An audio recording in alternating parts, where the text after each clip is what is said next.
ನಮಸ್ಕಾರ, ನಾನು ದಿವ್ಯಶ್ರೀ. ರಾಜ್ಯದಲ್ಲಿ ವಿದೇಶಿ ಅಕ್ರಮ ನಿವಾಸಿಗಳ ಸಮಸ್ಯೆ ಇನ್ನೂ ಕೂಡ ನಿಂತಿಲ್ಲ. ಸರ್ಕಾರದ ಅಧಿಕೃತ ಅಂಕಿ ಅಂಶಗಳ ಪ್ರಕಾರ ಒಟ್ಟು 485 ಮಂದಿ ರಾಜ್ಯದಲ್ಲಿ ಅಕ್ರಮವಾಗಿ ನೆಲೆಸಿದ್ದಾರೆ ಅನ್ನೋ ಮಾಹಿತಿ ಇದೆ. ಇದರ ಪೈಕಿ ಬೆಂಗಳೂರು ನಗರದಲ್ಲೇ ಅತಿ ಹೆಚ್ಚಿನ ಸಂಖ್ಯೆಯಲ್ಲಿ ಅಕ್ರಮ ನಿವಾಸಿಗಳಿದ್ದಾರೆ. ಈಗಾಗಲೇ ಅಕ್ರಮ ನಿವಾಸಿಗಳನ್ನ ಪರಿಶೀಲನೆ ನಡೆಸಿ 308 ಮಂದಿಯನ್ನ ಗಡೀಪಾರು ಮಾಡಲಾಗಿದೆ. ರಾಜ್ಯದಲ್ಲಿ ನೆಲೆಸಿರುವ ವಿದೇಶಿ ಅಕ್ರಮ ನಿವಾಸಿಗಳು ನಕಲಿ ದಾಖಲೆಯನ್ನ ಸೃಷ್ಟಿಸಿಕೊಂಡು ಆಧಾರ್ ಸೌಲಭ್ಯವನ್ನು ಪಡೆದುಕೊಂಡಿದ್ದಾರೆ. ಈ ನಿಟ್ಟಿನಲ್ಲಿ ಪೊಲೀಸ್ ಇಲಾಖೆ ಎಚ್ಚೆತ್ತುಕೊಳ್ತಾ ಇದೆ. ರಾಜ್ಯದಲ್ಲಿ ಈವರೆಗೆ ಒಟ್ಟು 485 ಅಕ್ರಮ ವಿದೇಶಿ ವಲಸಿಗರನ್ನ ಪತ್ತೆ ಹಚ್ಚಲಾಗಿದೆ. ಈ ಪೈಕಿ 308 ಮಂದಿ ವಲಸಿಗರನ್ನ ಗಡೀಪಾರು ಮಾಡಲಾಗಿದೆ. ಗೃಹ ಇಲಾಖೆ ಈ ಕುರಿತಾದ ಮಾಹಿತಿಯನ್ನ ನೀಡಿದ್ದು, ಅಕ್ರಮವಾಗಿ ನೆಲೆಸಿರುವ ಜನರ ವಿರುದ್ಧ ಕ್ರಮದ ಎಚ್ಚರಿಕೆ ನೀಡಿದೆ. ಅಕ್ರಮವಾಗಿ ನೆಲೆಸಿರುವ ವಲಸಿಗರ ಪೈಕಿ 177 ಜನ ವಿದೇಶಿಗರ ಪೈಕಿ ಕೆಲವರ ವಿರುದ್ಧ ಪ್ರಕರಣ ದಾಖಲಾಗಿದೆ. ಕೆಲವು ವಿದೇಶಿಗರನ್ನ ನಿರ್ಬಂಧ ಕೇಂದ್ರದಲ್ಲಿರಿಸಲಾಗಿದೆ. ಅಕ್ರಮವಾಗಿ ನೆಲೆಸಿರುವ ವಿದೇಶಿಗರು ನಕಲಿ ಆಧಾರ್ ಕಾರ್ಡ್ ಸೃಷ್ಟಿಸಿಕೊಂಡಿದ್ದಾರೆ. ಇದಕ್ಕಾಗಿ ಕೆಲವು ಸ್ಥಳೀಯರು ಅವರಿಗೆ ಸಂಪೂರ್ಣ ಸಹಕಾರವನ್ನು ನೀಡಿದ್ದಾರೆ. ಅಕ್ರಮವಾಗಿ ನೆಲೆಸಿರುವ ವಿದೇಶಿಗರನ್ನ ಕಂಡುಹಿಡಿದು ಅವರ ವಿರುದ್ಧ ಕ್ರಮ ಕೈಗೊಳ್ಳುವುದು ಸವಾಲಿನ ಸಂಗತಿ. ವಿದ್ಯಾಭ್ಯಾಸ ಸೇರಿದಂತೆ ಬೇರೆ ಬೇರೆ ಉದ್ದೇಶಕ್ಕಾಗಿ ಬಂದಿರುವ ವಿದೇಶಿಗರು ವೀಸಾ ಅವಧಿ ಮುಗಿದ್ರೂ ಅಕ್ರಮವಾಗಿ ನೆಲೆ ನಿಂತಿದ್ದಾರೆ. ಇಂಥವರ ವಿರುದ್ಧ ಪೊಲೀಸ್ ಇಲಾಖೆ ಇದೀಗ ಕಟ್ಟುನಿಟ್ಟಿನ ಕ್ರಮವನ್ನ ತೆಗೆದುಕೊಳ್ತಾ ಇದೆ.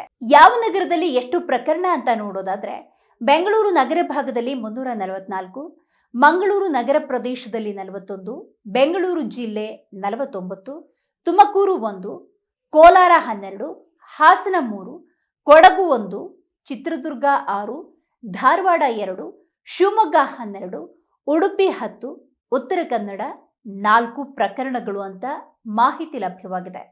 ಆದರೆ ಈ ವಿದೇಶಿಗರು ಅಪರಾಧ ಕೃತ್ಯಗಳಲ್ಲಿ ಭಾಗಿಯಾಗ್ತಿದ್ದಾರೆ.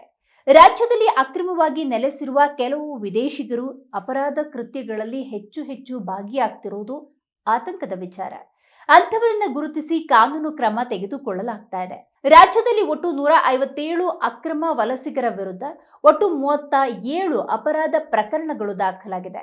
ಬೆಂಗಳೂರು ನಗರದಲ್ಲಿ 24, ಮಂಗಳೂರಿನಲ್ಲಿ 2, ಬೆಂಗಳೂರು ಜಿಲ್ಲೆಯಲ್ಲಿ 8, ಹಾಸನ 1, ಕೊಡಗು 1, ಉಡುಪಿಯಲ್ಲಿ 1 ಪ್ರಕರಣ ದಾಖಲಾಗಿದೆ. ಇಲ್ಲಿ ವಿದೇಶಿ ಅಕ್ರಮ ವಲಸಿಗರು ಮಾಡುವ ಒಂದು ಮುಖ್ಯ ವಿಚಾರ ಅಂದರೆ ನಕಲಿ ದಾಖಲೆಗಳನ್ನ ಸೃಷ್ಟಿಸಿಕೊಂಡು ವಾಸ ಮಾಡುವುದು. ಹೌದು, ಈ ರೀತಿ ಅಕ್ರಮವಾಗಿ ನೆಲೆಸಿರುವಂತಹ ವಿದೇಶಿಗರು ಅಪರಾಧ ಕೃತ್ಯಗಳಲ್ಲೂ ಕೂಡ ಭಾಗಿಯಾಗ್ತಿದ್ದಾರೆ. ವಿಶೇಷವಾಗಿ ಬೆಂಗಳೂರಿನಲ್ಲಿ ಇತ್ತೀಚೆಗೆ 45 ಕೋಟಿ ರೂಪಾಯಿ ಮೌಲ್ಯದ ಡ್ರಗ್ಸ್ ಅನ್ನ ಜಪ್ತಿ ಮಾಡಲಾಯಿತು. 200 ವಿದೇಶಿಗರ ಗಡೀಪಾರು ಕೂಡ ಮಾಡಲಾಗಿದೆ ಅಂತ ಗೃಹ ಸಚಿವ ಡಾಕ್ಟರ್ ಜಿ ಪರಮೇಶ್ವರ್ ತಿಳಿಸಿದ್ದಾರೆ. ಹಾಗಾಗಿ ಈ ರೀತಿ ಅಕ್ರಮವಾಗಿ ವಿದೇಶಿಗರು ಭಾರತದಲ್ಲಿ, ಅದರಲ್ಲೂ ಪ್ರಮುಖ ನಗರಗಳಲ್ಲಿ ವಾಸಿಸುವುದು, ಈ ರೀತಿ ಅಕ್ರಮವಾಗಿ ವಿದೇಶಿಗರು ಭಾರತದಲ್ಲಿ, ಅದರಲ್ಲೂ ಪ್ರಮುಖ ನಗರಗಳಲ್ಲಿ ವಾಸಿಸುವುದು, ಅಪರಾಧ ಕೃತ್ಯಗಳಲ್ಲಿ ಭಾಗಿಯಾಗುವುದು ಸಮಾಜದ ಸ್ವಾಸ್ಥ್ಯವನ್ನ ಯಾವ ರೀತಿ ಹಾಳು ಮಾಡುತ್ತೆ ಅಂತ ಈ ನಿಟ್ಟಿನಲ್ಲಿ ಗೃಹ ಇಲಾಖೆ ಇನ್ನೂ ಹೆಚ್ಚಿನ ಕಟ್ಟುನಿಟ್ಟಿನ ಕ್ರಮಕ್ಕೆ ಮುಂದಾಗಬೇಕಿದೆ.